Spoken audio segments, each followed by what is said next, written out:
The Christmas right before my daughter's 13th birthday, she had just come home from school. She started to feel kind of yucky. The next day, took her to the doctor, and she was diagnosed with the flu.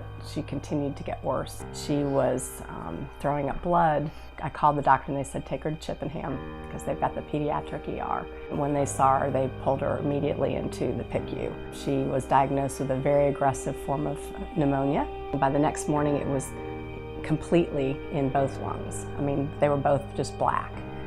She was really not getting any air on her own. Yeah. By the next morning, which was Christmas Eve, she was intubated in a drug-induced coma. That lasted on and off for a couple of weeks. It was pretty scary. There were a couple of days where we really were going hour by hour. Well, we had to go through those at least twice. They came and told us that she probably wouldn't live. It was tough. I mean, when they say when you're going hour to hour, it's tough stuff.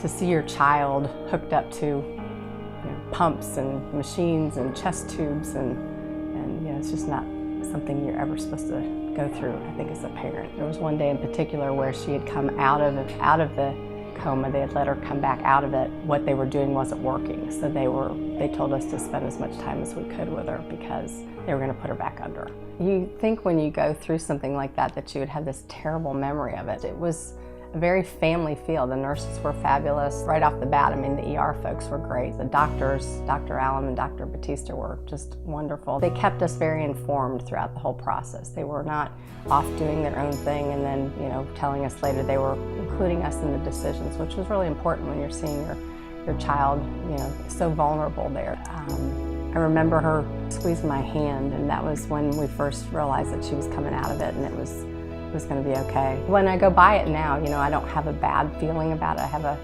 really thankful feeling because she's pretty much a miracle.